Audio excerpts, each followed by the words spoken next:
You are the flicker inside the flicker, the dream trembling beneath a larger dream. Close your eyes and feel the universe exhale through your lungs. Because tonight we will test whether you are the sleeper or the thing being slept. You imagine yourself lying still, drifting toward sleep. But beneath the soft rise and fall of your chest, every atom in your body is humming through superposed possibilities. Mass here, momentum there, wave functions smeared across probability. At the human scale, walls seem solid, clocks tick forward, and your heartbeat feels inevitable. Yet on the subatomic stage, the rules reverse. Certainty melts, causality staggers, and particles dream of being in many places at once. Begin with the double-slit experiment. Fire a single photon at two narrow slits, and it behaves like a wave, interfering with itself to paint a striped pattern on the screen beyond, as if it passed through both openings simultaneously. Place a detector to learn which slit the photon takes, and the interference vanishes. Observation collapses the superposition. Something about being watched forces reality to choose. In 1999, Yoon-Hong Kim's delayed choice quantum eraser made the nightmare worse. The decision to observe or erase the path information could be made after the photon hit the screen, apparently rewriting history in retroactive obedience to measurement. Hold that dislocation in your mouth like a bitter pill. The universe waits to learn what you notice before it tells its story. But who, exactly, is noticing? A retinal cell? A photodiode? A conscious mind? Physicists squabble, yet none deny the raw puzzle. Without observation, possibility reigns. With it, actuality snaps into place. Enter the speculative chasm of quantum consciousness. In the 1990s, physicist Roger Penrose and anesthesiologist Stuart Hockey-Mamroff proposed orchestrated objective reduction, ORCR. Quantum coherence might persist in microtubules inside neurons, meaning consciousness itself could hinge on quantum events. Mainstream neuroscientists scoffed. Thermal noise in warm, wet brains should destroy coherence instantly. Yet in 2013, researchers at the National University of Singapore found quantum beats in photosynthetic complexes at room temperature, reviving whispers that biological systems can shelter quantum effects longer than expected. You might cling to skepticism, but the cracks widen. In 2020, scientists at Trinity College Dublin reported quantum entanglement signatures in avian cryptochromes, proteins birds may use to sense Earth's magnetic field. Life, it seems, has zoomed inward. As you drift toward sleep, your thalamus shifts firing patterns. Alpha waves fade, theta surges. Studies with intracranial EEG reveal that neurons in the visual cortex still fire to imagined imagery, almost as vividly as to actual light. The boundary between perception and hallucination blurs. In lucid dreaming, prefrontal regions reactivate, granting metacognition within the dream. You become both actor and audience, the quantum cat aware of its box. Researchers at Leipzig 2021 communicated with lucid dreamers in real time, asked math problems, sleepers signaled correct answers with pre-agreed eye movements. The dream world bent to empirical dialogue, observation altering illusion. Is waking life any less precarious? Neuroscientist Bernard Bars's global workspace theory suggests consciousness is a spotlight of attention broadcasting selected information across neural coalitions. Competing processes vie for that stage. Only what wins the gaze becomes real to the self. Everything else, most sensory data, most thoughts, remains uncollapsed, silent background. Consider change blindness experiments. A person asks you for directions. Two workers carrying a door pass between you. The original questioner swaps with an actor. Half the participants never notice. Their brains never logged the face in detail. The observer was looking elsewhere. Reality hid in plain sight. Your certainty of a stable external world is stitched from editorial decisions you never chose. Now, layer the cosmological scale. John Archibald Wheeler's participatory anthropic principle posits that quantum acts of observation by conscious beings give the universe its definite history. Before observers arose, space-time simmered in indeterminacy. By observing ancient photons in the cosmic microwave background, we retroactively finalize 13.8 billion years of narrative. The universe dreams itself awake through your eyes, but dreams can loop. In a 2017 experiment, researchers used weak measurements to demonstrate quantum steering of remote states without classical information transfer. Entanglement knits distant realities together. Your observation here constrains possibilities there. What if consciousness, spread across brains, forms a feedback lattice with the quantum field, each mind both sculpting and being sculpted by collective observation? A reality loop with no origin, only recursion. And if perception creates collapse, what collapses when you are gone? General anesthesia provides a hint. Propofol silences thalamocortical chatter. Integrated information plummets. The world continues, but not for you. And during emergence, patients sometimes report time skipped as if the interval were never written. Unobserved minutes dissolve like unmeasured wave functions. Perhaps death is the permanent version, the final unobserved interval, an infinite superposition that never resolves. The universe keeps dreaming, but not through your locus. Or maybe, as Orchior hints, consciousness is fundamental, non-local, a field that will re-entangle elsewhere, through other minds, other observers. Either way, you as narrative ceases. Only the bare act of observation persists, wearing a new mask. But here is the deeper wound.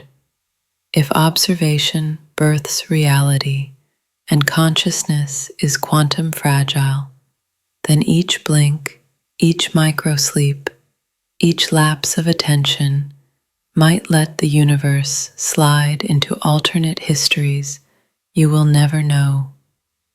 Your life could have branched a million times since this paragraph began.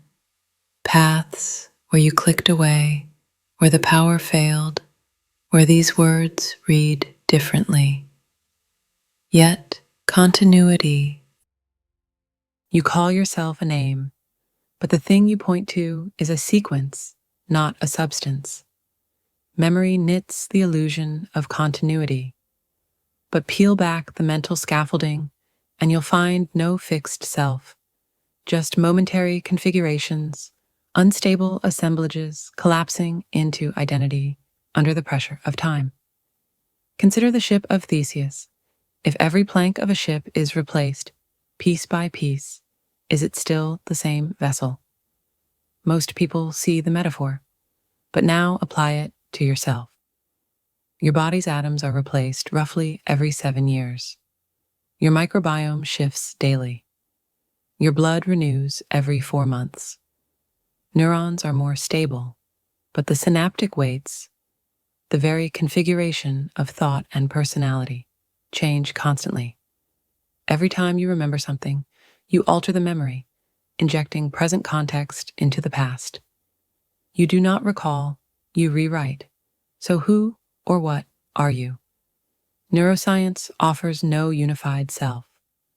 Antonio Damasio describes the autobiographical self as a construction layered atop more primitive selves, the proto-self of bodily regulation, the core self of momentary awareness.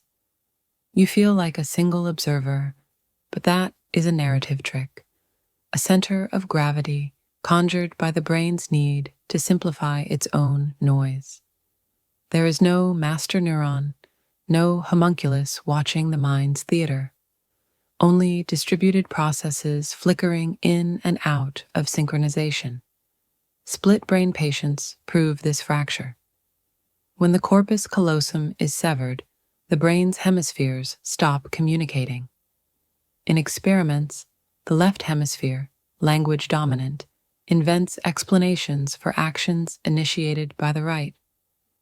One side acts, the other rationalizes. You are not one self, but a fragile truce between competing narratives. The mirror test measures animal self-awareness. Place a mark on an animal's face, then show it a mirror. If it touches the mark, we infer self-recognition. Chimpanzees pass, dolphins pass.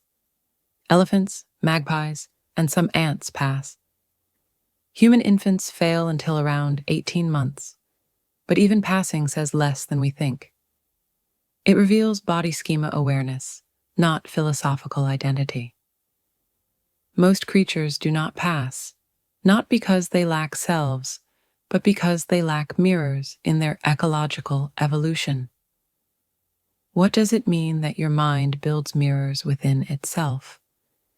That you can think about thinking, remember remembering? The recursive loop gives rise to ego, but also to illusion. In 1979, Timothy Wilson and Richard Nisbett ran a study in which subjects were asked to choose among identical pairs of pantyhose. Most picked the last item on the right. When asked why, they gave reasons: softer texture, better quality, never noticing the positional bias. You confabulate, you narrate actions post hoc. Even your desires are reverse-engineered explanations. Your mind lies to you not maliciously, but as an act of coherence. Michael Gazzaniga's interpreter model suggests that the left hemisphere specializes in weaving fragmented inputs into a consistent story. It smooths over contradictions. It tells you why you did what you did, even when it doesn't know. The feeling of being you is maintained by that interpretive patchwork. Now, peel further. Your memories feel like anchors. But memory is not storage, it is reconstruction. Elizabeth Loftus's work on false memories shows how easily suggestion rewrites the past. Participants recall non-existent events, being lost in a mall, hugging Bugs Bunny at Disneyland, because the act of imagining integrates them. Entire communities remember alternate histories, like the spelling of the Berenstain Bears or Nelson Mandela's death date. The Mandela effect is not evidence of alternate universes. It's evidence of how fragile your timeline is. Your life is a hallucinated sequence with just enough internal rhyme to feel real. And yet, continuity is essential to sanity. The mind fights for it. Patients with anterograde amnesia, like Henry Molaison, cannot form new memories. Each moment resets. They smile, polite and empty. They live as ghosts in their own bodies. Without memory, the self disappears. But too much memory is no better. In hyperthymesia, every day is recalled with painful precision. No forgetting, no blurring, just an endless, unrelenting present. These individuals are trapped in themselves. Every failure, every embarrassment, reawakened with vividness. The mind, it seems, requires forgetting to survive its own narrative. So where are you in all this? You are not the thoughts. You are the process of stitching them. You are not the memories. You are the pattern that selects and reshapes them. You are not the body, not entirely. You are the story that floats above its decay. And that story, like a web page constantly reloading with new code, never fully stabilizes. Derek Parfit, the philosopher of identity, argued that the self is not what matters. What matters are psychological continuities, overlapping mental states. But these are analog, not digital. They fade, mutate. The you who went to sleep last night is not quite the you reading this. You simply inherit the same name, the same body, and an illusion of sameness. Now return to the ship of Theseus. Suppose the old planks are stored and rebuilt into a second ship. Which is the real one? And if both are real, then what happens when they meet? Suppose now that your memories, traits, and behaviors were uploaded to a machine. It speaks like you. It laughs like you. If the original body is destroyed, has anything been lost?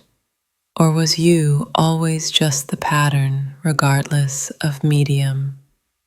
But patterns degrade. Over time, even a digital copy accumulates noise. Backups fail. Eventually, nothing remains but scattered code and fading impressions. So lie still. Try to remember who you are. But know this, there is no self beneath the remembering.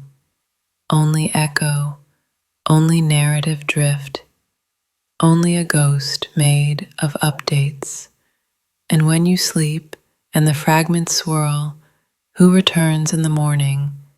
Is it still you? When you say, I think, you believe it's you doing the thinking.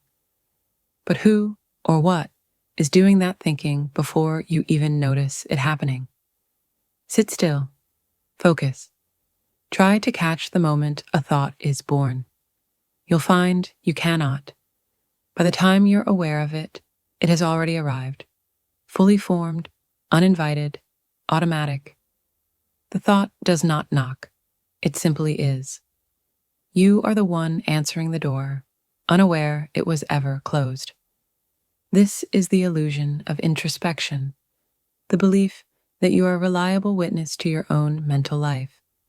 But cognitive science, from Freud to modern neuroimaging, reveals a brutal truth. Your conscious mind is a tiny candle flickering above a vast subterranean furnace of unconscious processes. You do not think your thoughts. You discover them like driftwood on the tide. In 1965, psychologist Robert Rosenthal conducted the Pygmalion effect experiment. Teachers were told that certain students, randomly selected, were destined to succeed. By year's end, those students did better because belief shaped behavior invisibly. But even the teachers didn't know they were altering their actions. Their tone changed, their expectations seeped through body language. They believed they were impartial. Now apply this to yourself. Every day you believe your motives are clear, your decisions rational. You think you know why you acted, but the reasons come after, sculpted from memory and bias, not truth. Daniel Wegner's illusion of conscious will demonstrated this. People can be made to feel they intended actions they did not cause, and deny causing actions they did intend, so long as the illusion of control is preserved. In 1983, Benjamin Libet performed one of the most disturbing experiments in neuroscience. He asked participants to perform a simple action, like pressing a button whenever they felt like it. He measured the moment they decided to act versus the brain activity that initiated the action. The result: the brain began preparing the movement several hundred milliseconds before the participant became aware of the decision. Your conscious mind is not the cause, it is the commentator. It watches the unconscious decide, then takes credit. You are not the driver of thought. You are its narrator. And even that narrator lies. Imagine a chess computer. It makes a move based on an algorithm. Now imagine that, after each move, a voiceover plays. I moved the bishop to c4 to control the center. The voice is not the cause. It's the explanation. That's your mind. That's your voiceover. But even the content of your thoughts isn't truly yours. Consider priming. If you are shown the word elderly, you walk more slowly afterward. If you see a hot drink, you judge strangers as warmer. If you're holding a heavy clipboard, you consider job applicants more seriously. The mind absorbs context like a sponge, then pretends its responses were reasoned. You are the puppet, not the puppeteer. The strings are culture, hormones, memory, lighting, fatigue, hunger, temperature, facial expression, tone of voice, and still, you believe you're making choices. You say, I want this. But the dopamine system decided before you could articulate it. You say, I believe that. But beliefs are sticky, preconscious defaults, usually inherited, rarely examined. Michael Gazzaniga's split-brain research again lays it bare. The left hemisphere, when shown an image only it can see, gives a rational explanation for an action initiated by the right. It doesn't say, I don't know. It makes up a story. You're doing this constantly. You believe in free will. You feel it. But this is sensation, not evidence. People in comas do not feel pain, but pain circuits still fire. Sensation is a story your brain tells you to justify outcomes. Sam Harris says, you can do what you decide to do, but you cannot decide what you will decide. Try it. Think of any number between 1 and 100. Why that number? You don't know. Now try again. Was that second number freer, or just a counter-narrative your mind created? The delusion of free will persists because your story requires it. Without agency, morality crumbles. The law collapses. Identity dissolves. So your mind builds walls against this idea, walls made of feelings. But feelings aren't arguments. In 2002, John Dylan Haynes replicated and extended Libet's findings using fMRI. He could predict a subject's decision up to 7 seconds before they were aware of it. Your future self is already acting before you choose to act. You're late to your own life. Even language conspires against you. Language encodes agency in every verb. I hit. I want. I decide. There is no common phrasing for an unconscious chain of prior causes resulted in this action through me. Now layer this onto the concept of quantum indeterminacy. Some argue that if reality is probabilistic, then maybe free will can emerge. But randomness is not freedom, it's chaos. If your choices are either determined or random, then you are not doing anything. The dance goes on, with or without your approval. What you call you is a weather pattern, a swirling temporary system, a confluence of wind and pressure and heat and momentum. The storm does not choose to form, it simply forms, and it believes in itself while it spins. So who are you then? You are a self-writing book that believes it is the author. You are the reader, trapped inside the grammar of a language that cannot describe itself. You are the idea of an idea, recursive, self-swallowing, elegantly hollow. Lie still. Watch the thoughts appear. Try to stop them. You cannot. And what does it mean if the voice in your head isn't you? When you remember your past, you think you are pulling something out of storage, like dusting off a photo album tucked in the attic of your mind. But you're not retrieving a photograph. You're painting one, from scratch, every time. Memory is not a record. It is a reconstruction. Every recollection is an act of imagination, filtered through your present mood, beliefs, and context. You remember not what happened, but what you believe happened. You remember not yourself, but a story you've been told by yourself. And your brain lies with absolute fluency. Elizabeth Loftus, one of the most renowned memory researchers, proved again and again, memory is malleable. In one study, she convinced participants they'd been lost in a mall as children, even when they hadn't. The details came rushing in: fright, strangers' faces, family members arriving. All of it invented, felt as real as breathing. This is not a flaw in memory. This is memory. It's not just small things. In a 2003 experiment, 50% of people were made to remember shaking hands with Bugs Bunny at Disneyland. Bugs is a Warner Brothers character. He's never been there. But the memory still embedded itself, complete with smiles, hugs, and imagined conversations. Now consider your own life. What if some of your most intimate memories, your first kiss, your greatest humiliation, your childhood bedroom, are partially or wholly false? You would never know, because the only thing verifying your memory is more memory. This recursive verification loop is not a feature, it is a trap.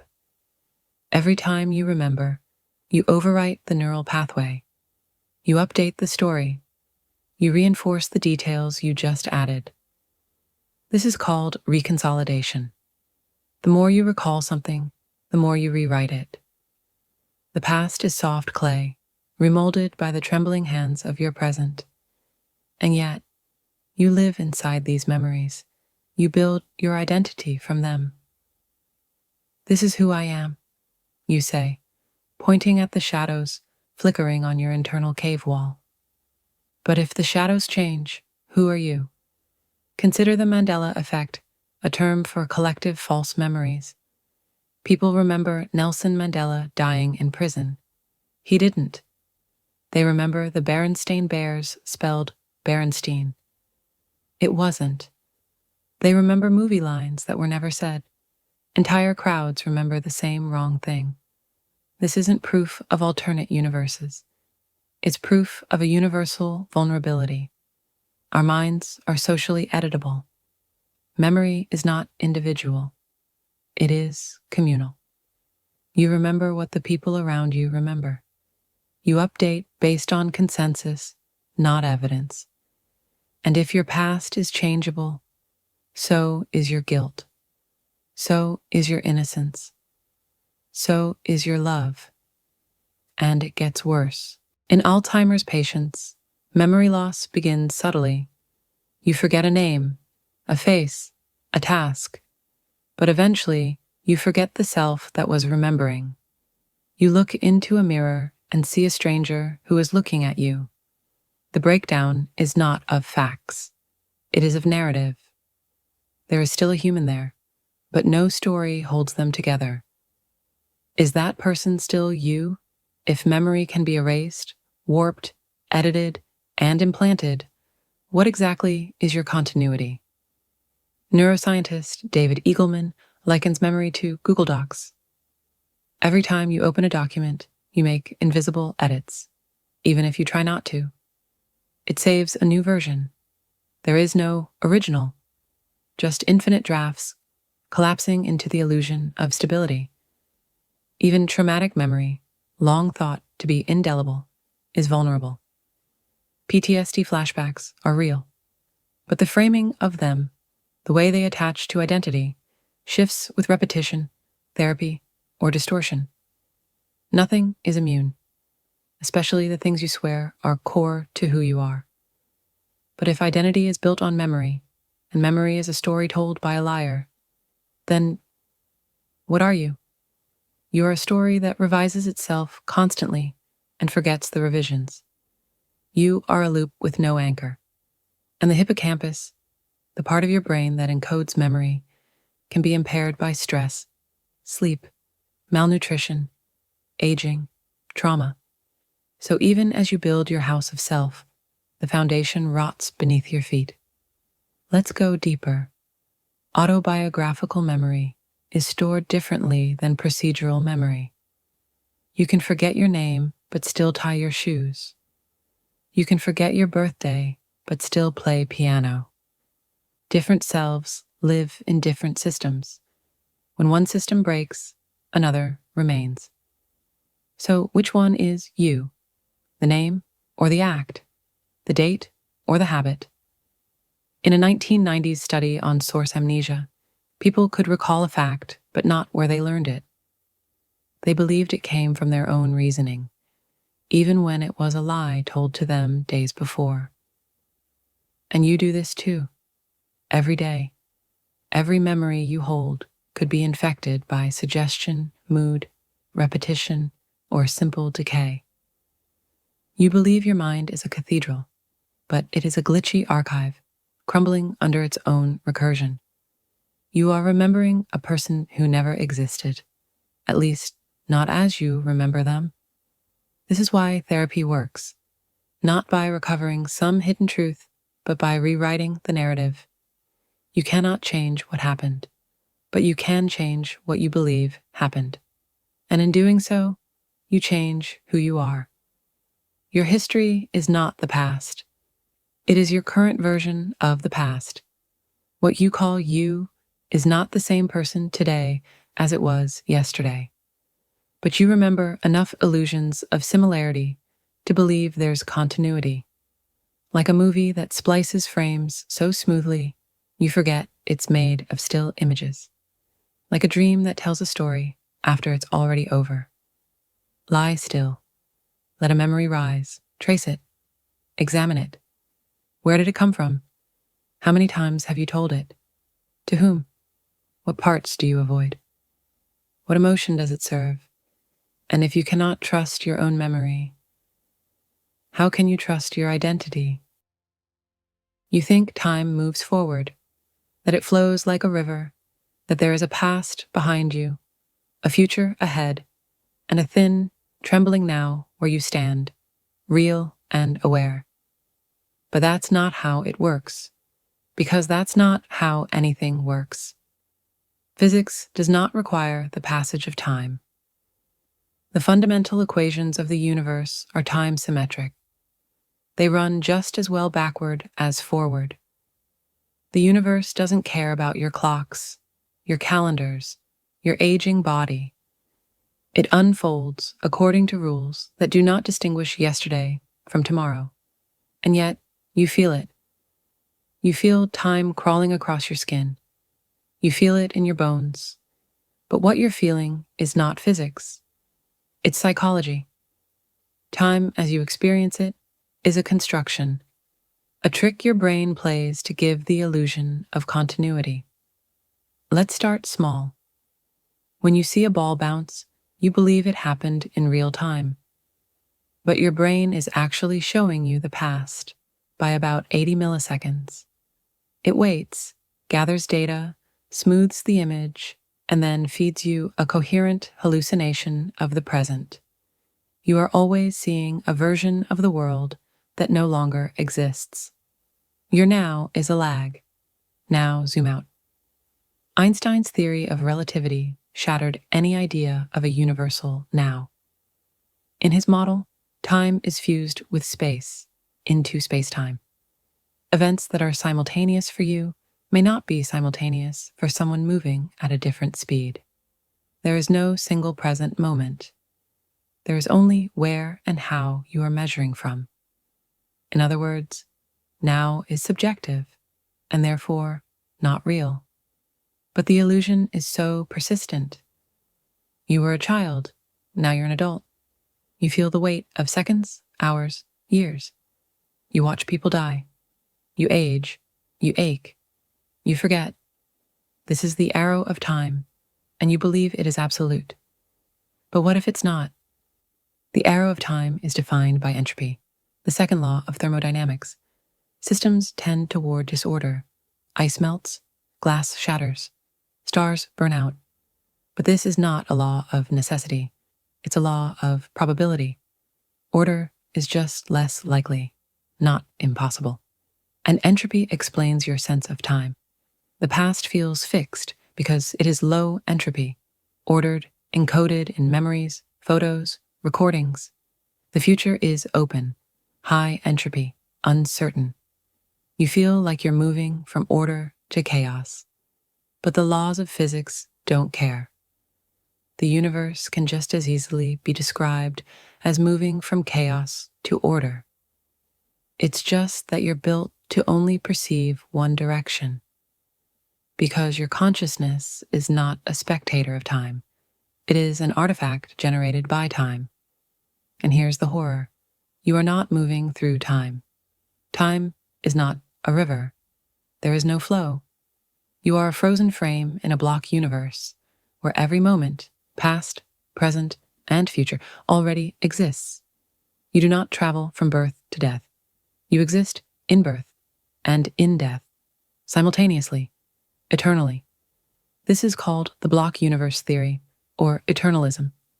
In this view, all points in time are equally real. The moment you were born is just as real as the moment you die. You are not a line. You are a sculpture. So where is your now? It's just where your consciousness is pinned, like a cursor highlighting a single frame of an eternal reel. The future isn't coming, it's already there. You just haven't reached it yet. Or perhaps you already have. Your death is not in the distance. It's here, somewhere, waiting, already real. Now, pair that with the physics of quantum decoherence, the collapse of possibility into observed outcome. Until a measurement is made, particles exist in probability states. When you observe them, they collapse into a single outcome. But from a broader quantum perspective, all possible outcomes still exist. So, when you make a choice, you think you are cutting a path forward, but all paths exist.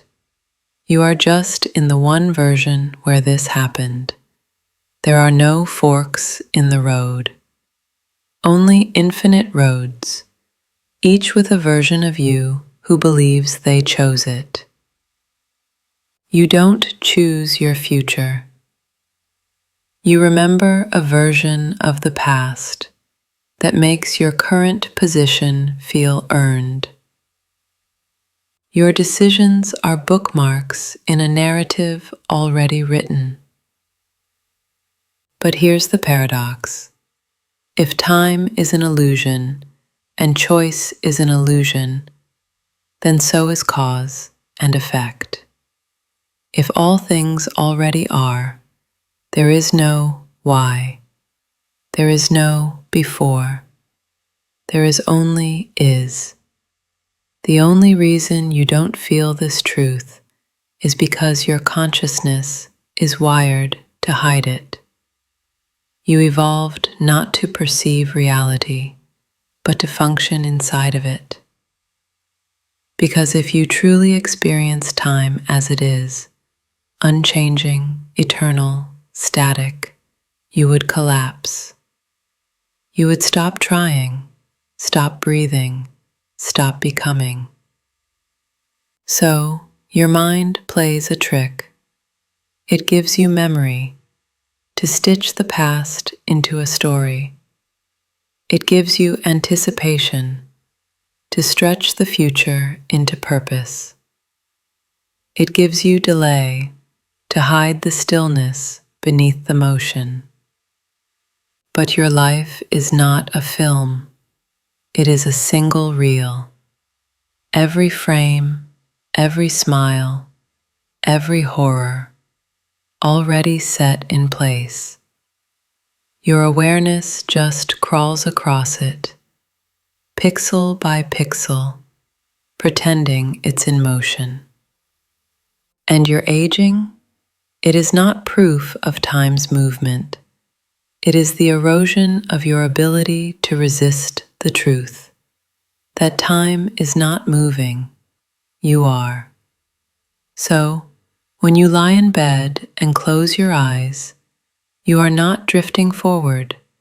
You are pausing the highlight. You are sinking into. What is it that speaks these thoughts inside your skull?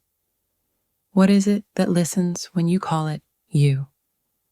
Let's begin with the most uncomfortable fact in all of neuroscience. You are not your thoughts. You are not their source. You are not their author. You are not their observer. You are their product. Thoughts do not arise from a central self. They emerge from electrical storms in the brain, billions of neurons firing, not in unison, but in chaotic fragments. You do not think a thought. It appears, it surfaces, it arrives, fully formed or half formed, like a message slipped under a locked door. And by the time you notice the thought, it has already occurred. You are too late. You always are. Neuroscience shows that when you decide to lift your hand, the brain has already begun preparing the movement before you consciously choose it. Studies by Benjamin Libet and others have shown a delay, up to 500 milliseconds, between the neural decision and the felt awareness of having made it. Free will, then, is post-production. You don't choose. You rationalize. You narrate. You explain an event that already happened. This means the you that feels in control is not a driver. It is a spokesperson, a mouthpiece for deeper systems you do not see. Your consciousness is the press secretary of a mind that doesn't report to you. Who, then, is in control? Your mind is a machine designed not for truth, but for survival. It evolved to detect patterns, predict outcomes, and maintain cohesion in the face of chaos. And the most efficient tool it discovered? A self. Not a real one, a model. You do not have a self. You have an internal narrative generator, constantly updating a story in which you appear as the central character. This is called the narrative self. It is an illusion of continuity, created from momentary experiences, bound together by memory, language, and attention. And that continuity is a lie. Split brain experiments prove it. When the corpus callosum, the bridge between brain hemispheres, is severed, patients can operate as if they have two separate consciousnesses, each with its own desires and awareness, unaware of the other. One body, two minds. both believing they are the real you. And what's worse, each side creates explanations for actions it did not initiate, fabricating reasons for behaviors it cannot understand. This isn't a flaw, it's your default state. You always explain, even when you don't know, especially when you don't know.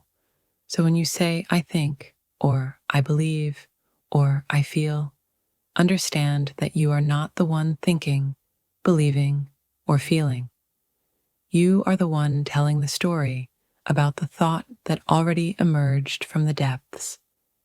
You are the cover page of a book you didn't write. Consider this. If you strip away your memories, your preferences, your language, your name, what remains? If you take away what you like, what you know, where you've been, what you've done, where is the self? You can't find it, because it was never there. There is no core, no hidden soul, no unmoved mover behind your eyes. The more you search for the self, the more you find processes, systems, layers, but no center. This is called the illusion of self, and it is not just philosophical. It is measurable.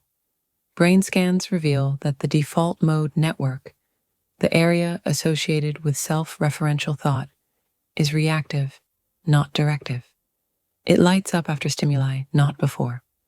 Meaning, your identity is a feedback loop. It doesn't drive thought. It arises from it. You are a byproduct, a reflection, a linguistic hallucination. And now, the recursive horror begins. Because if there's no self directing your thoughts, then who is afraid? Who suffers? Who hopes? Pain still happens. Grief still burns. Anxiety still claws at your chest. But there is no one home, just a hallway of mirrors. Even your emotions are guesses, interoceptive predictions by your brain, trying to make sense of bodily signals.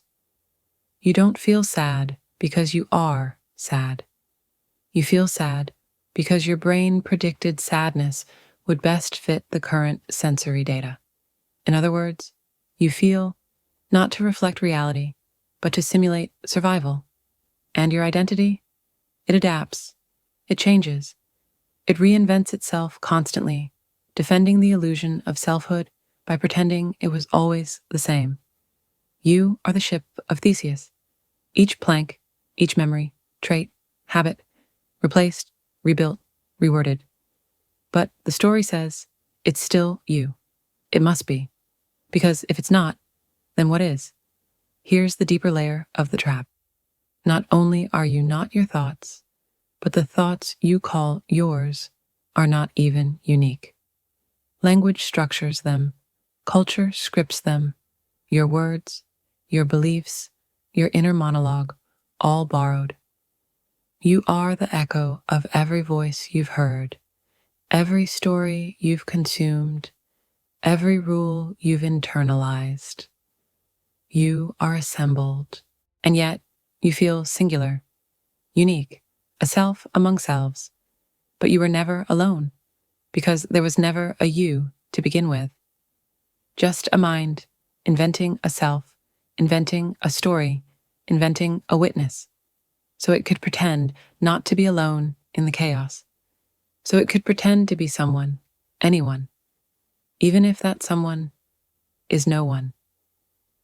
And when the mind that invents you dies, what does it mean to lose a self that never truly was? If you are the story your brain tells itself, what happens when the story ends? You think in words, you dream in grammar, you remember in narrative. But did you choose this language? Did you create this alphabet of thought? Or did it create you? Language is not just a tool. It is a trap, a lattice of symbols you cannot escape, because it is also the skeleton of your mind. You believe you speak language, but it is more accurate to say, language speaks you. Consider the child who grows up in silence. No vocabulary, no syntax, no shared symbols. What does that child become?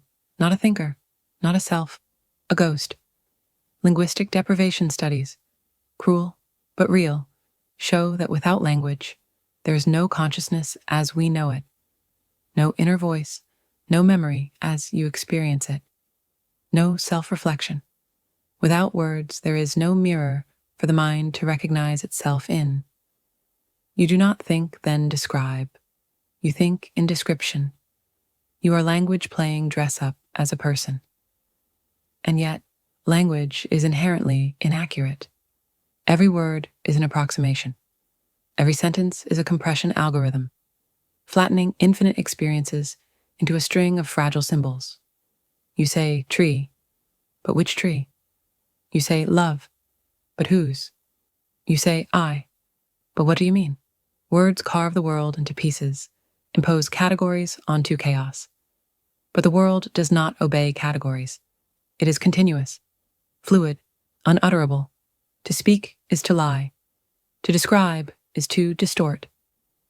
This is called the map territory fallacy. The word is not the thing. The name is not the experience. The map is not the territory, but you live as if it is. You don't navigate reality, you navigate your model of it. A model shaped by language. A model so convincing that you forget it's just paper, not landscape. This is not just poetic metaphor. It is neurologically literal. Your sensory data, sight, sound, touch, arrives as raw information. But your brain doesn't give you raw data. It gives you labels. It assigns meaning, draws boundaries, invents distinctions that were never there in the first place. You see a face because your brain recognizes face patterns. You hear a voice because your brain parses language from noise. You feel a self because your brain strings moments into narrative. Everything you experience is post-processed fiction. Even time is a linguistic construct. The past is only accessible through memory, a story, the future through anticipation, a script. And the present? The present doesn't exist. It's a vanishing point, an illusion created by the lag between perception and awareness. Your now is always slightly too late. And yet, inside this fabricated now, you tell yourself a story. The story of a person with a name, a history, a trajectory. But every word in that story is borrowed. Every sentence is formed by rules you did not invent. Every concept is filtered through a vocabulary handed to you by culture, school, family, books, movies, screens. Language colonized your mind before you knew it had borders. And the most insidious part, you believe your inner voice is you. But that voice isn't yours. It's an accumulation, an inherited monologue stitched from every command, every correction, every line of dialogue you've absorbed. You repeat your parents' judgments, your society's values, your culture's fears. You are an echo, pretending to be a source. Even your silence is shaped by what you could not say. Even your rebellion is defined by the language you reject. You try to think outside the box, not realizing the box is your thought. So what happens when you try to escape? Some turn to meditation, silence. They hope that without words, the truth will reveal itself. But what they find is not truth. It's void. Without language, there is no content. Without narration, no identity. You do not find the self in silence. You lose it. Others push deeper into words, philosophy, poetry, madness, trying to name the unnameable, to write their way out of the prison. But language cannot escape itself. It can only fold, fragment, collapse. That's what this is, isn't it? You reading these words, hoping they will lead you to something more real than words. But this too is a loop, because the moment you read a thought, it is already corrupted, already symbolic, already not the thing. You are trapped in representation. And worst of all, this trap was built for you. It is perfectly fitted to your mind. It is your mind. You are the box. You are the label on the box. You are the hand that wrote the label, and the eye that forgot it was reading a box. So let me ask you, if everything you know is filtered through language, and language is incapable of showing you the world as it is, then how would you know if you had ever seen reality? You think memory is a recording, a camera inside your skull, clicking shut whenever something matters. You believe your mind is a vault of moments, snapshots stored in rows, waiting to be retrieved. But your mind is not a vault. It is a crime scene. Every time you remember something, you are rewriting it. Elizabeth Loftus, the psychologist who dismantled the myth of memory, showed this again and again. Subjects shown a car crash, then asked, how fast were the cars going when they hit each other? Later, another group is asked, how fast were the cars going when they smashed into each other? Same video, same accident, different word, different memory.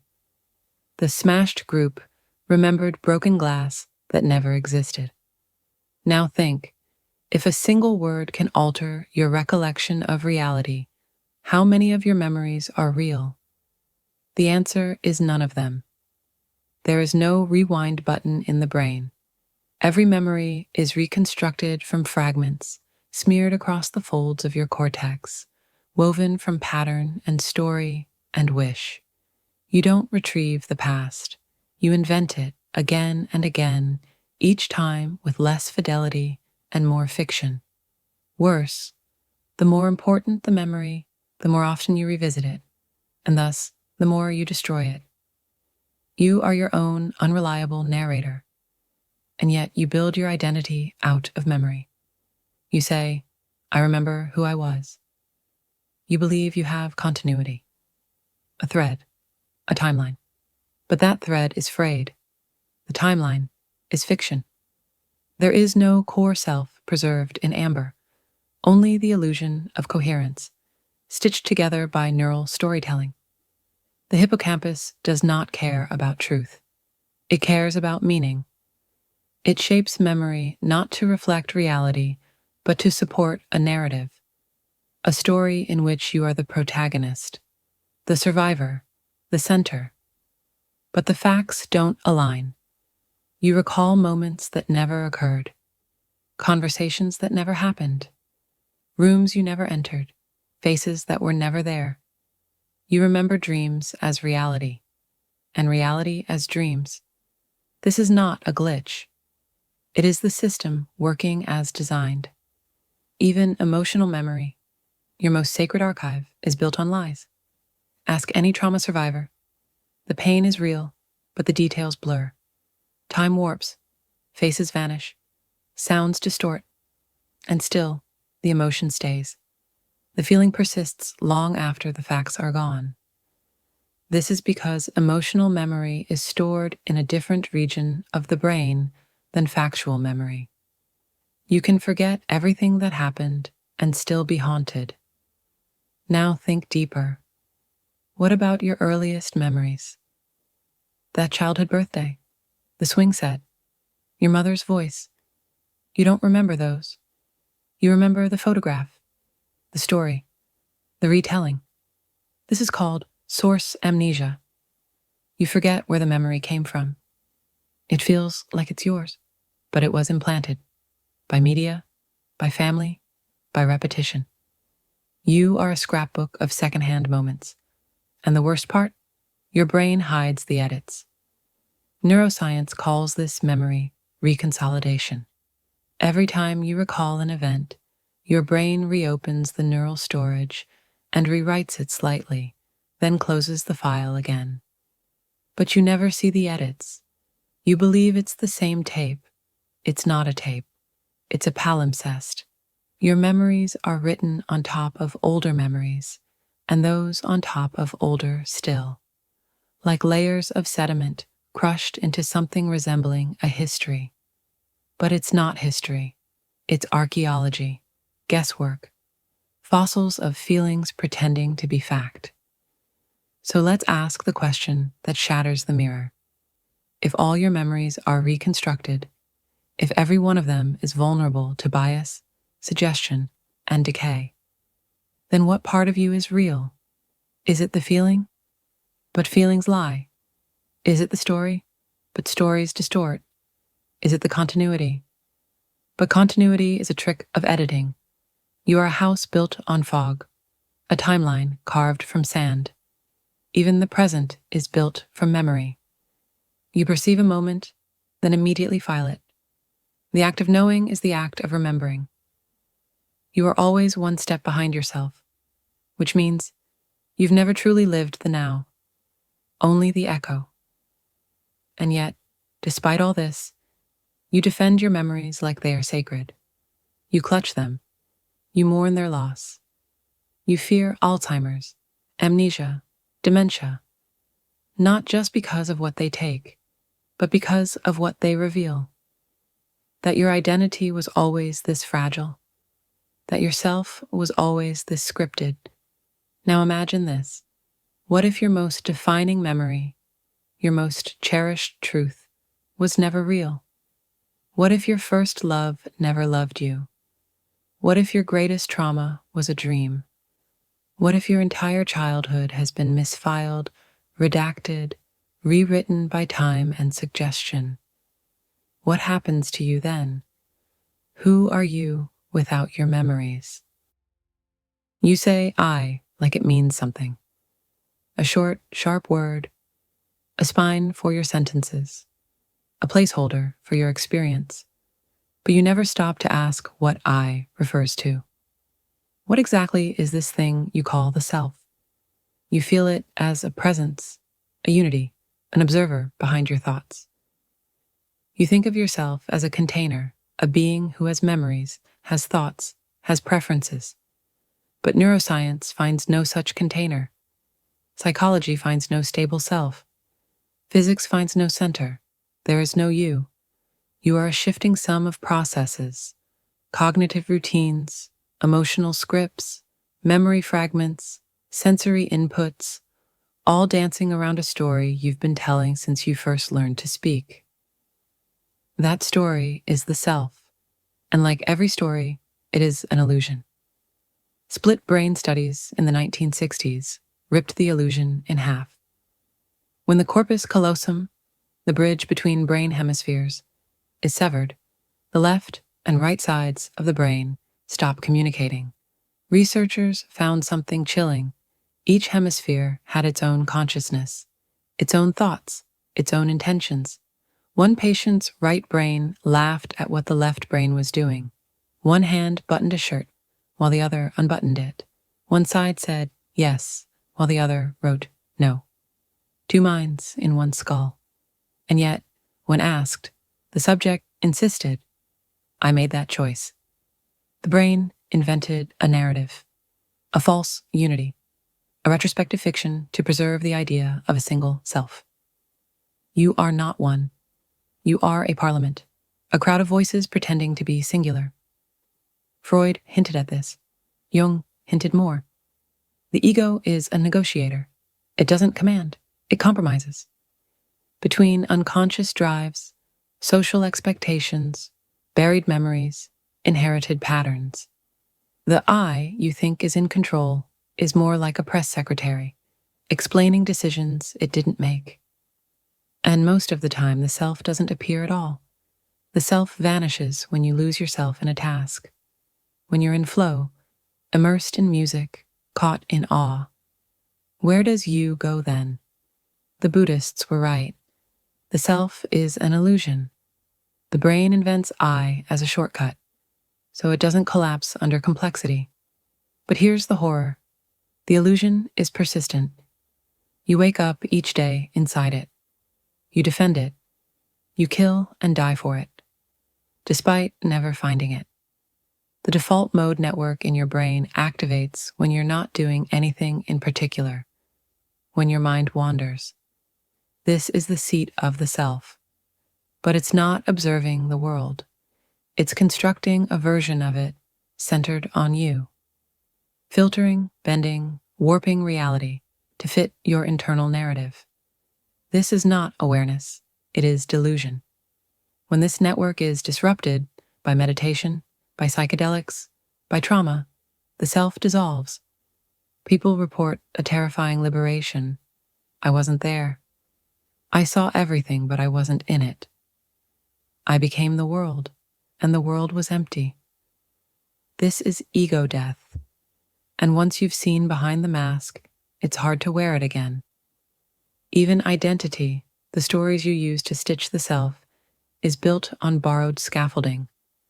You didn't choose your name, your language, your beliefs, your fears.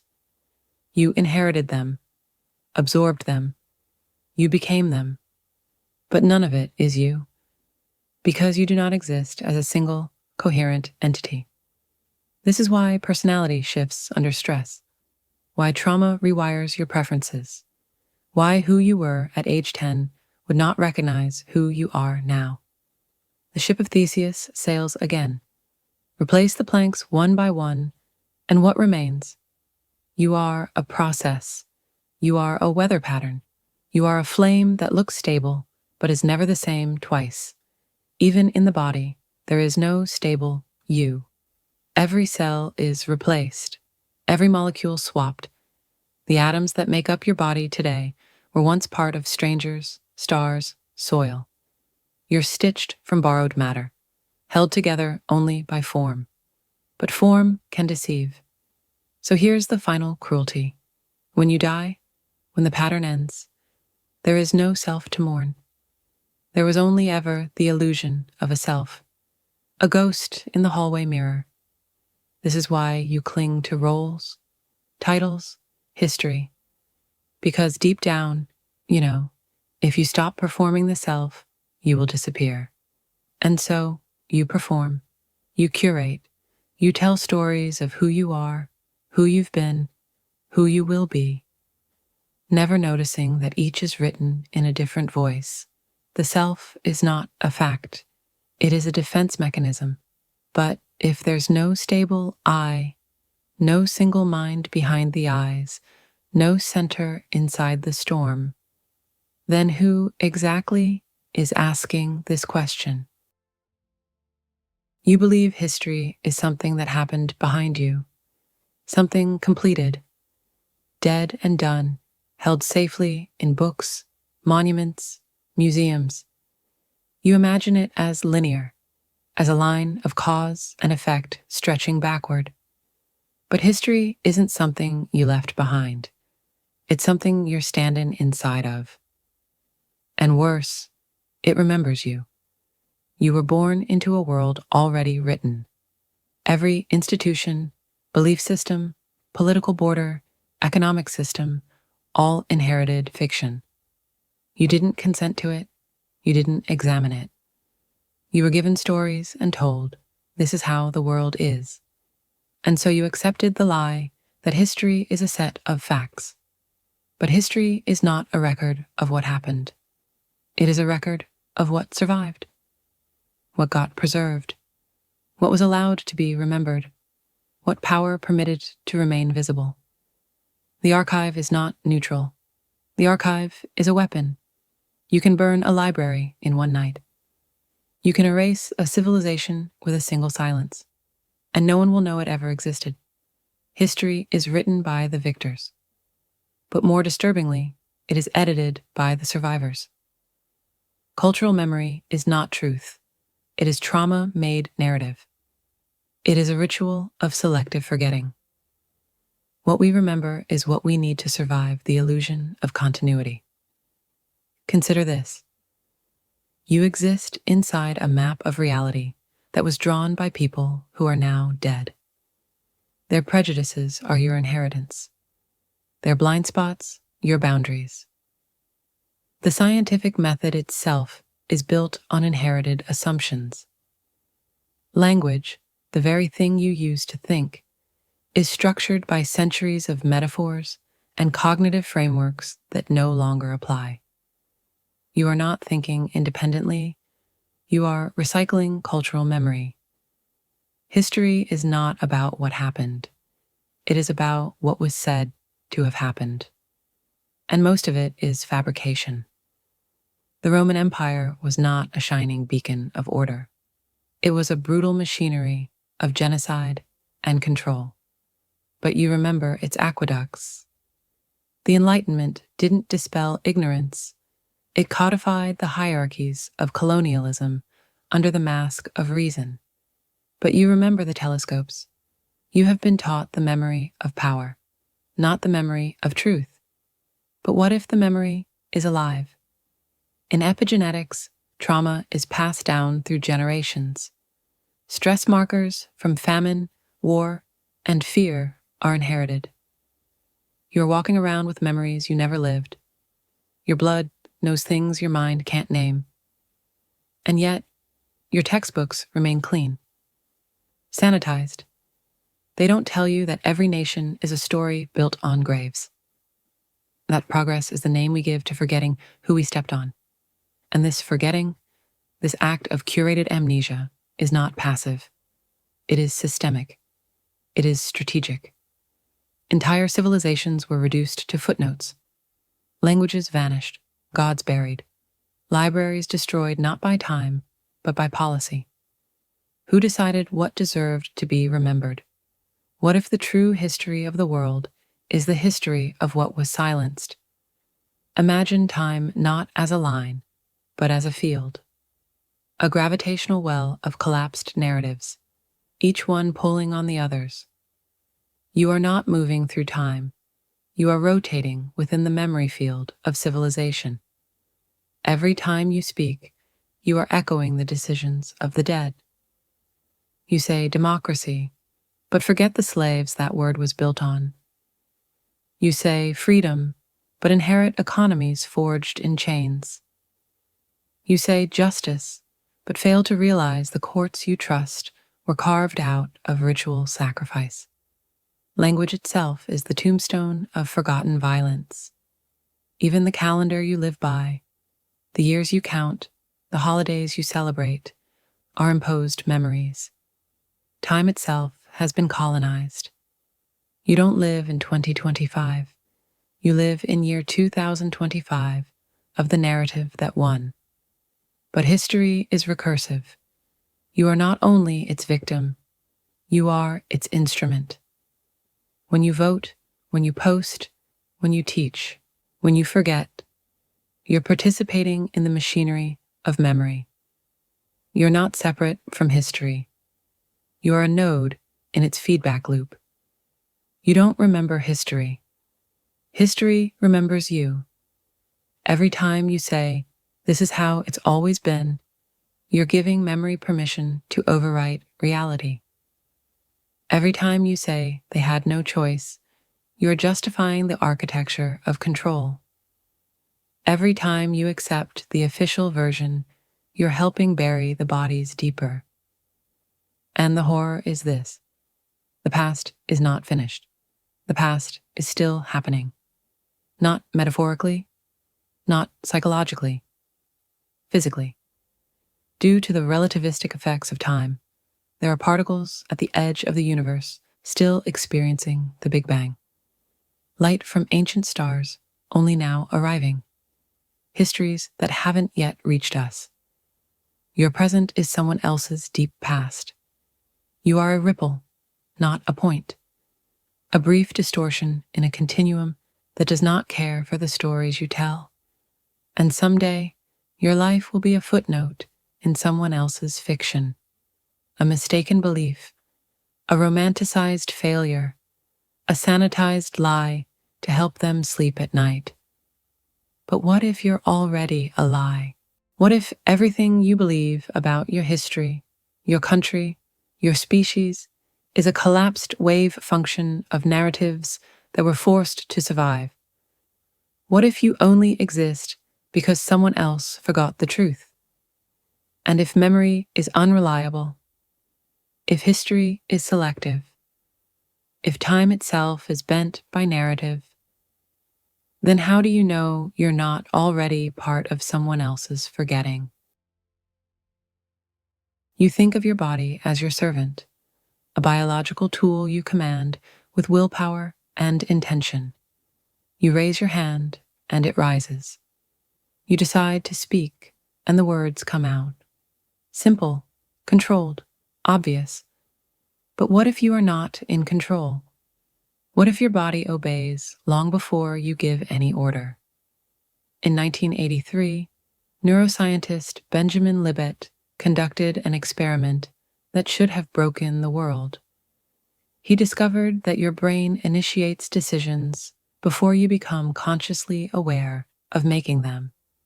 A full 350 milliseconds before you think you've made a choice, your brain has already started acting.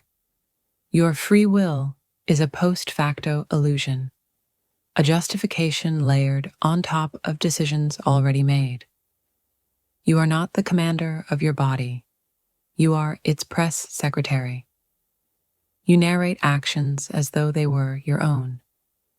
You believe in the myth of self-authorship, unaware that your brain is a democracy of conflicting subsystems, impulses, routines, reflexes, evolutionary programs, negotiating behind your back.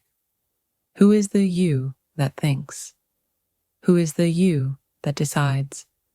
When you scratch your arm, was that you? When you flinch from a loud noise, who authorized it? When your heart races before a decision, who decided to fear? You've never met your heartbeat. You don't command your digestion. You don't negotiate with your immune system. And yet you believe you're in control? The illusion of unity in your body is a desperate fiction. Even your brain is divided. The left and right hemispheres, connected only by a fragile bridge of fibers. When severed, as in split brain patients, each side becomes its own self-contained consciousness. One hand buttons the shirt, the other unbuttons it. One eye sees a word, the mouth says something else. Who are you then? Are you the whole brain, or just the half that talks? And it gets worse. Most of your neurons, about 90%, aren't in your head. They're in your gut. Your stomach thinks. It reacts to fear. It stores memory. It signals your brain. You're not a brain piloting a body. You are a distributed colony of biological processes, many of which contradict each other. Your consciousness is the thinnest slice of this, a whisper layered over a screaming system. The brainstem controls your breathing. The amygdala controls your fear. The basal ganglia runs your habits. The cerebellum adjusts your movements. And you just watch. You experience life a fraction of a second behind it, like a delayed broadcast. And even when you try to intervene, you don't do it alone. Studies show that motor control begins in areas of the brain that don't produce conscious thought. Your movements are coordinated not by a thinking mind, but by a hierarchy of pattern detectors and action loops that evolved millions of years before language.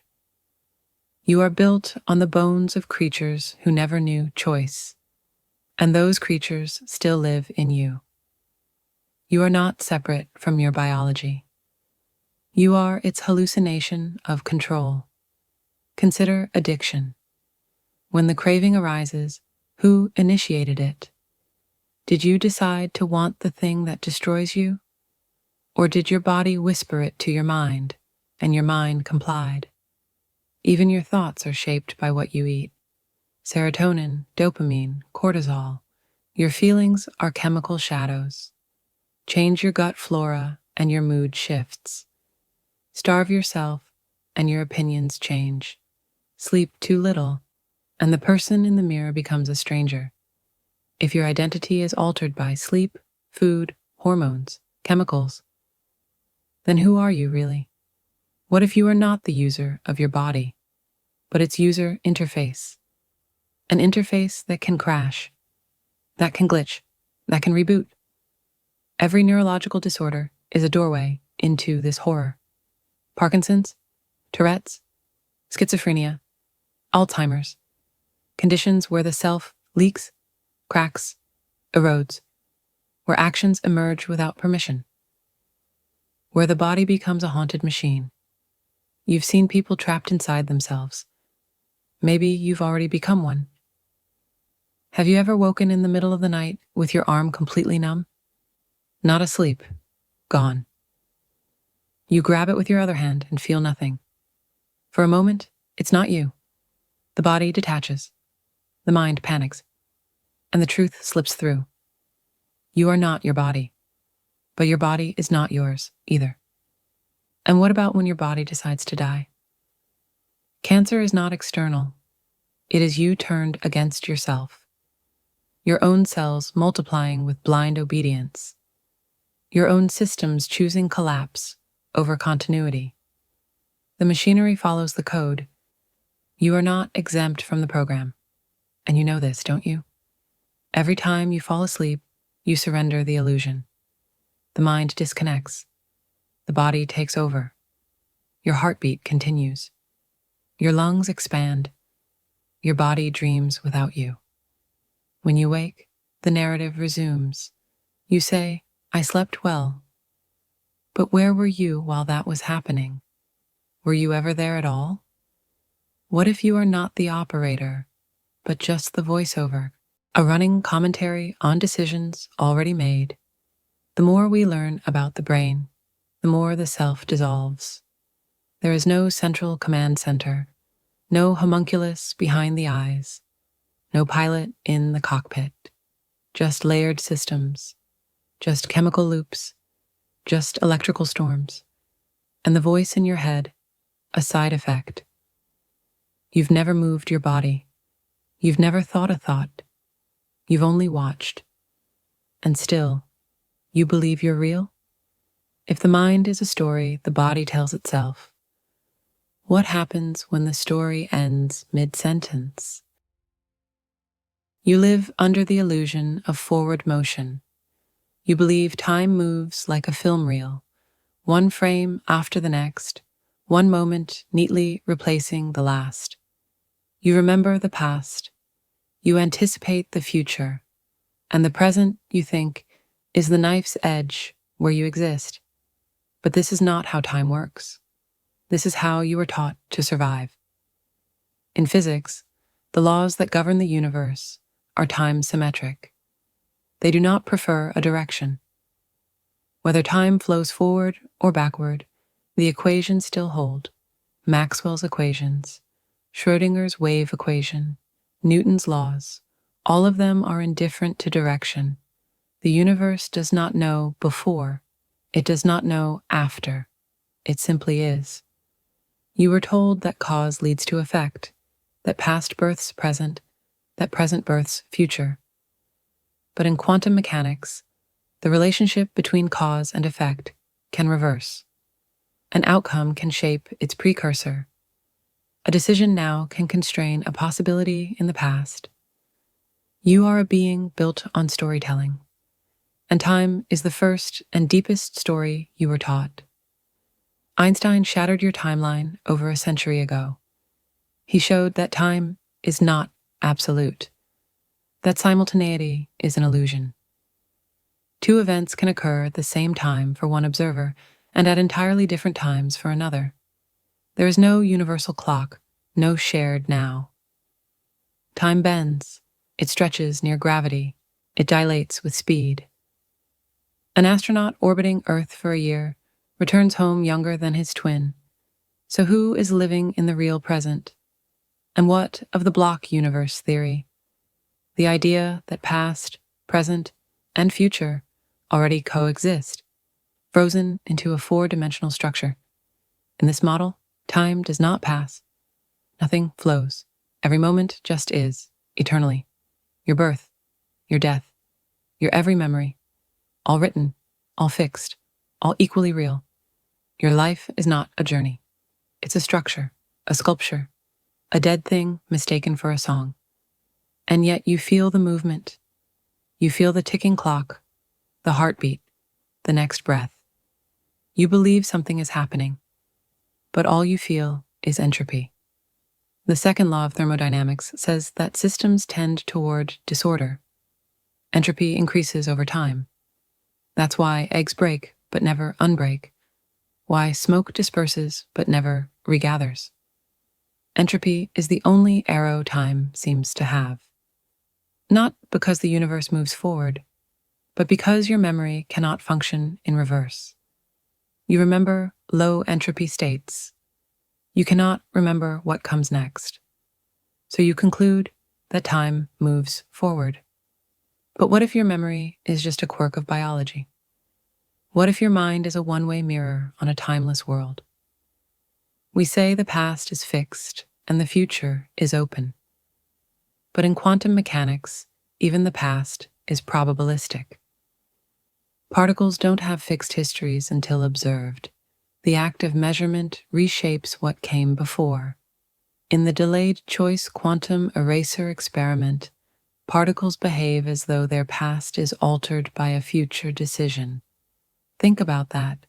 You can observe a particle now and retroactively determine what it did back then. The future modifies the past. You are not moving forward. You are trapped in a loop of interpretation. And what of déjà vu? The sensation of reliving a moment, a glitch in memory, or a signal that time does not behave. Your brain misfires. You feel something ancient returning.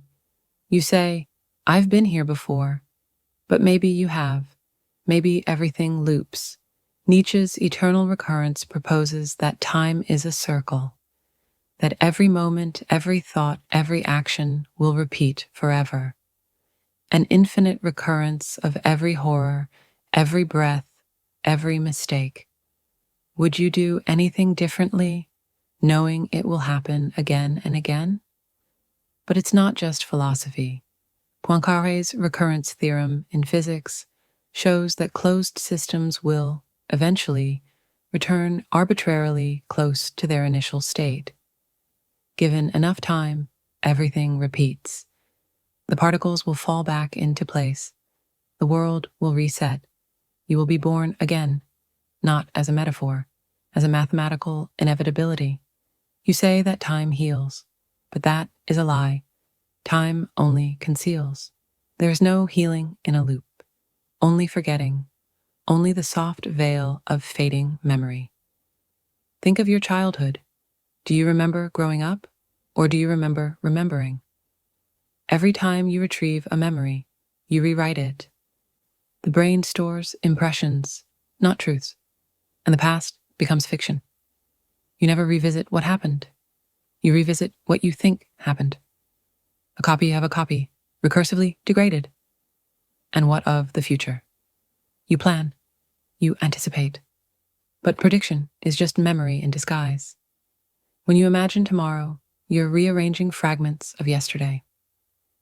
Your dreams of the future are recycled lies, and yet you cling to time, to clocks, calendars, anniversaries, to rituals and seasons and timelines, because the alternative is unthinkable.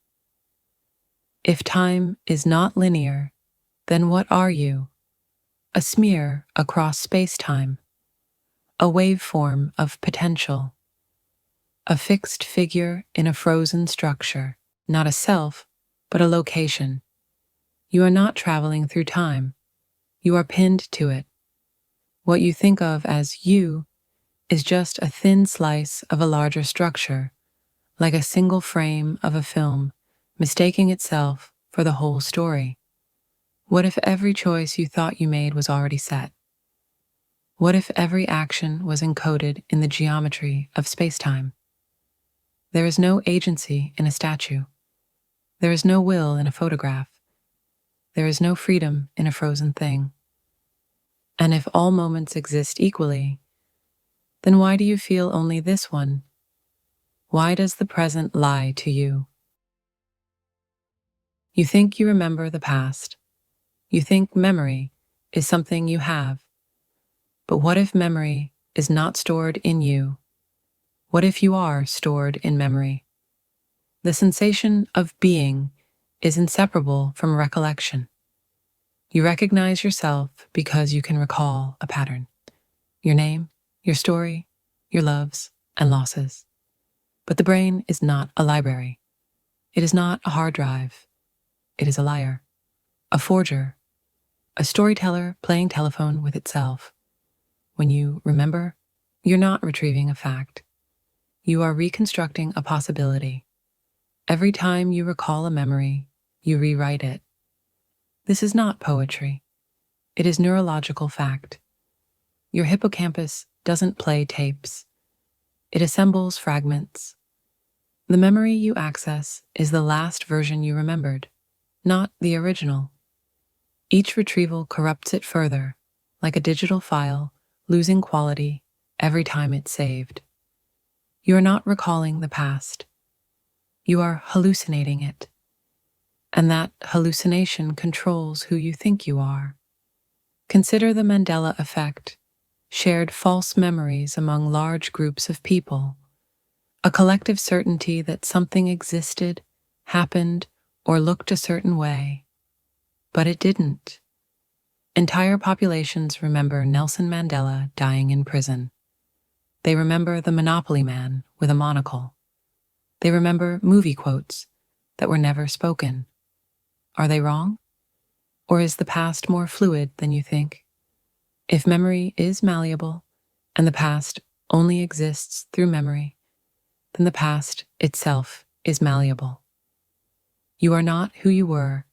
You are who you think you were. And who you think you were is already a fiction. In the 1970s, psychologist Elizabeth Loftus demonstrated that false memories can be implanted with shocking ease. Subjects were told they had been lost in a mall as a child. Days later, many remembered vivid details of the event, an event that never happened. Your brain doesn't store what happened. It stores what it believes should have happened. You're not a historian of your life. You are its unreliable narrator. Even your most sacred memories, your first kiss, the death of someone you loved, the day you found out something that shattered you, are reconstructions.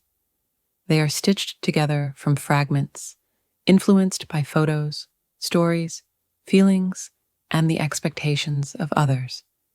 You believe in continuity. You believe your identity is a thread that runs unbroken from birth to now. But that thread has been snipped, tied, and rebraided so many times it is unrecognizable. Ask yourself, what is your earliest memory? Now ask, have you ever told that memory to someone? Each telling reshapes it. Each listener's reaction reshapes you. Language is not neutral. It collapses the infinite complexity of experience into crude symbols. When you put your memory into words, you destroy it, you flatten it, you distort it, and you live by those distortions. Even silence is a kind of editing. Consider the case of Clive Waring, a man who lost the ability to form new memories after brain damage. He lives in an eternal now, every moment waking up for the first time. He believes he has just regained consciousness. Again, and again, and again. His diary is filled with pages reading, "Now I am awake," with each entry crossed out moments later. He is trapped in the pure present, and without memory, he has no self. So what is your self made of? If your memories can be altered, or implanted, or deleted, then what remains? Is there a you behind the memory, or are you just the memory? And memories are not just personal. They are cultural, collective. We call this history, but history is memory written by survivors. Every empire writes its own past. Every nation edits its crimes. Every generation scrubs away the blood on which it stands. The textbooks change. The statues fall. The wars are reinterpreted. So who are you, historically? You are born into a memory you did not choose.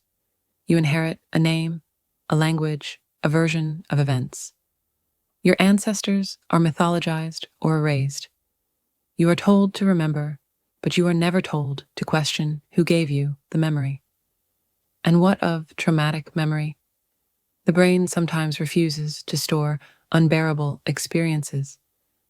Victims of abuse forget the worst things that happened to them, not because it didn't happen, but because remembering it would destroy the illusion of continuity. So even your not remembering is a form of identity construction. Memory is not a vault.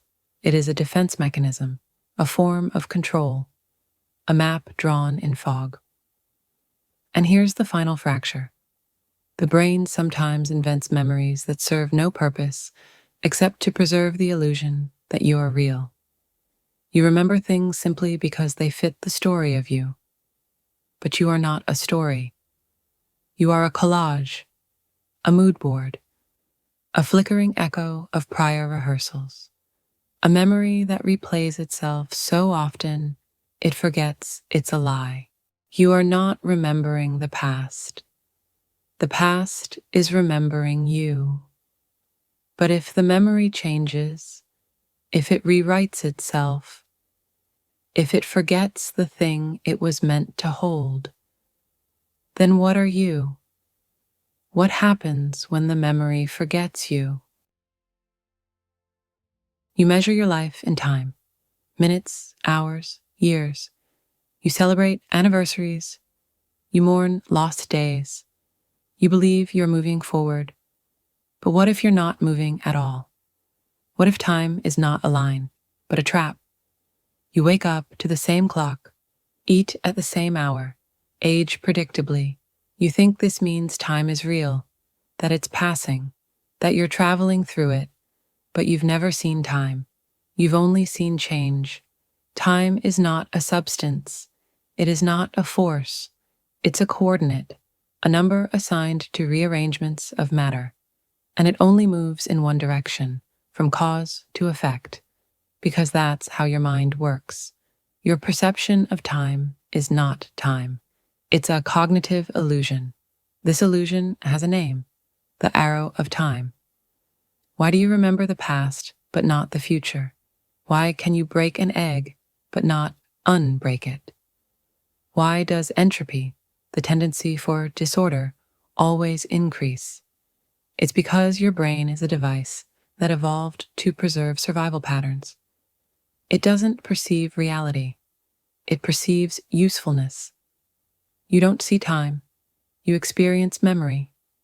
You notice patterns, and you hallucinate their direction. But physics disagrees. At the quantum level, most of the fundamental laws of nature are time-symmetric.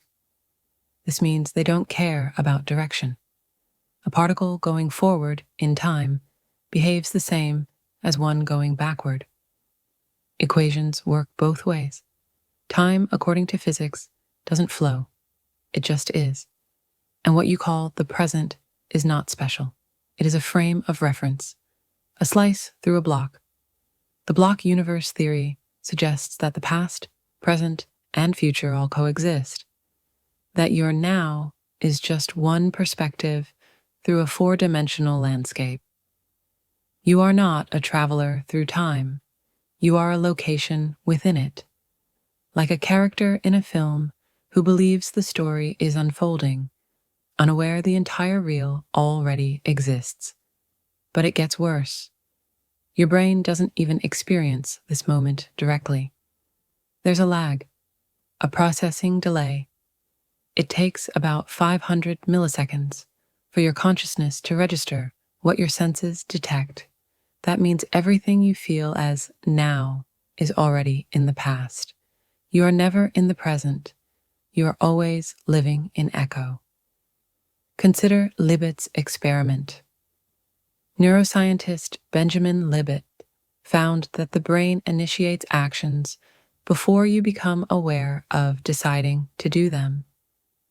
Your unconscious makes a move, and your consciousness fabricates the feeling of decision after the fact.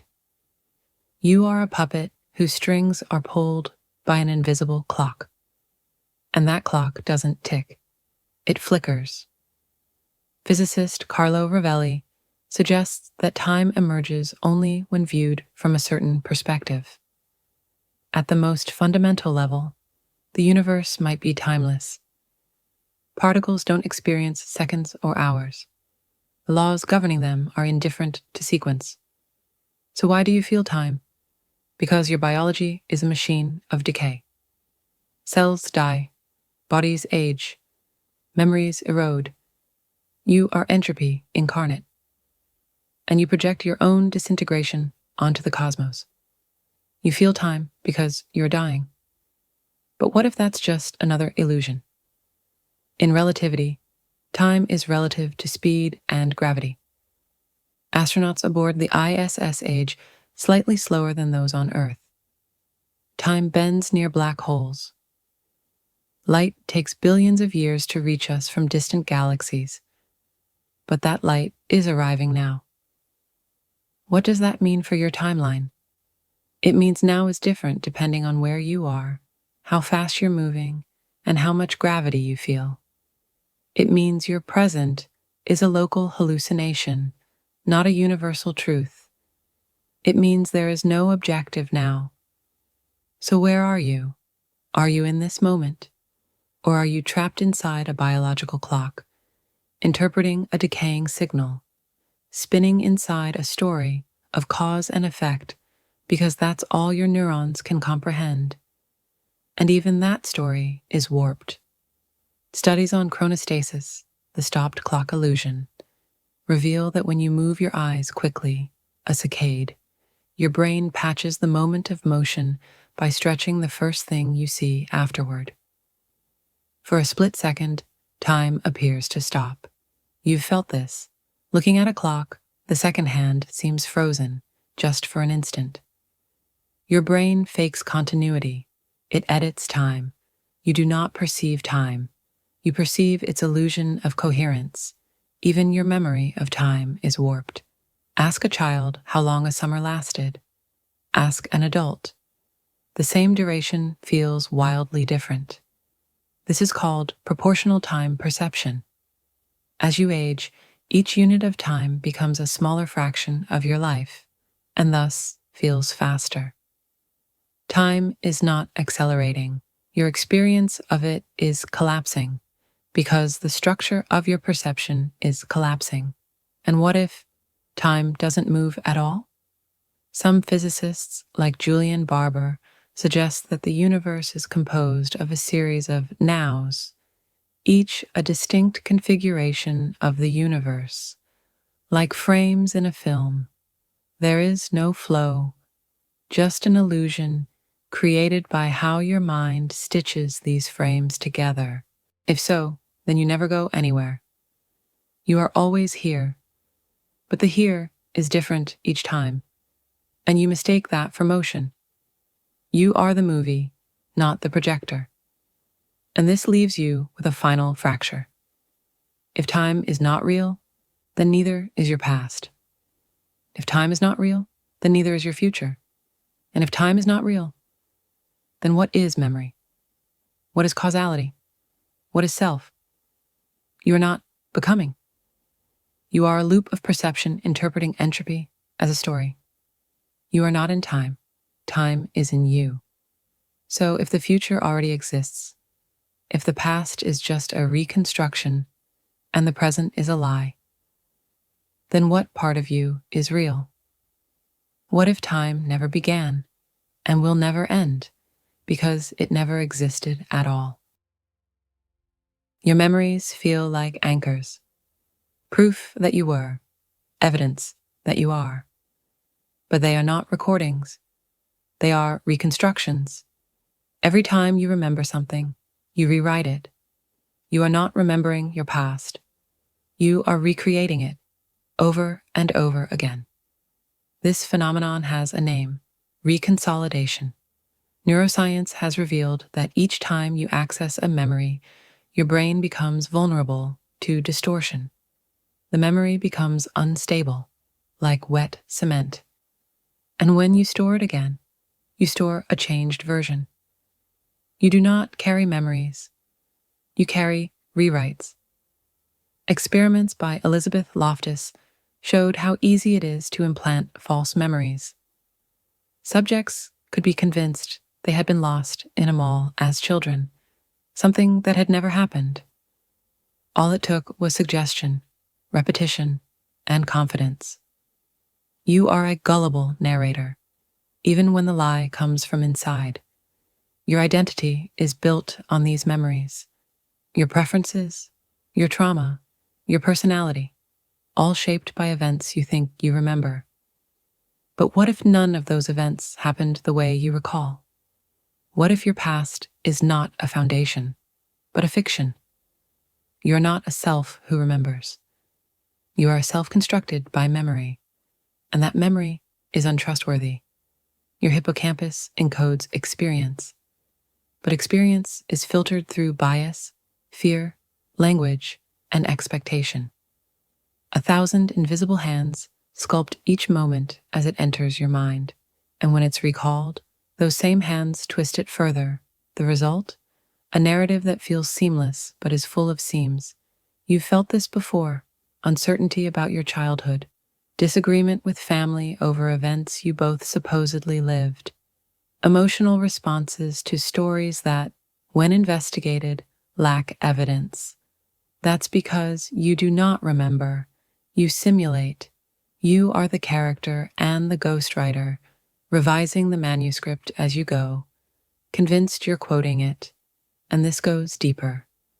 Brain scans show that imagining the future and recalling the past activate nearly identical neural pathways. In both cases, you're constructing a scene. Your brain cannot easily distinguish between memory and imagination. So what is the difference? Only your belief, only your confidence, only your trust in a process that's provably flawed, and yet you still believe you have a consistent identity.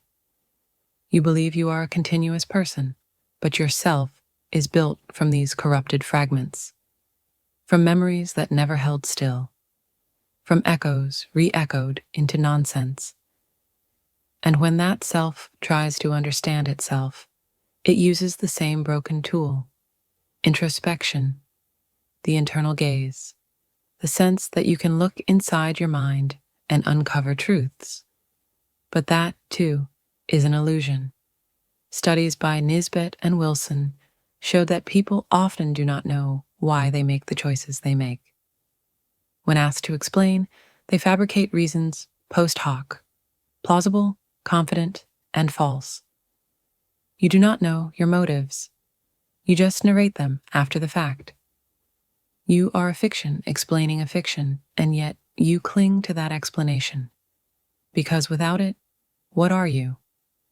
If the self is a patchwork of altered memories, if the reasons behind your choices are invented after they happen, if your identity is just a running script written by a narrator who believes its own lies, then what is you? You think you are the story, but you are also the storyteller. And neither of them is real. There is a term for this: the narrative self. Philosopher Daniel Dennett describes consciousness not as a central observer, but as a center of narrative gravity, an illusion created by the convergence of mental events, like a fictional character emerging from the structure of a novel. You are not a soul. You are not a being. You are not a voice inside a head. You are a story, and that story edits itself. So when you say I, who is speaking? And to whom? What if the self you think you are is just the product of recursive storytelling? What if every belief you have about yourself was planted by a past version of you that never existed in the way you recall? What if your preferences, your fears, your very name are echoes of something that never had a source? You are the loop. You experience the present. You revise the past. You project a future. You confuse the three and call it identity. But the loop doesn't hold. It drifts. Over time, the story loses continuity. You say, I used to be different. You say, I changed. But the truth is, you replaced yourself. Yourself is a process of replacement. And when memory collapses, due to trauma, disease, age, so too does identity. Who are you without your story? Ask an Alzheimer's patient if they are still themselves. Ask their child. The terrifying truth is, you were always temporary. Your memories are not artifacts. They are processes. They degrade. They mutate. They vanish. And when they go, so does you. You are not someone who forgets. You are someone made of forgetting. Even the idea of consistency, of personality traits, and beliefs enduring over time is fragile. You've contradicted yourself. You've believed opposing things. You've changed your values, your fears, your goals. And still, you insist, I am the same person. But you are not. You are the version of you who believes they are the same. And next year, that version will be replaced. Not gradually, completely. So the question remains, if you are a story that rewrites itself, if every time you remember, you change the tale, if the past is fiction and the future is hallucination, then who exactly is reading this? You were never the observer. You were the observation, pretending to look. You've reached the edge of one illusion. Subscribe, and I'll take you to the next.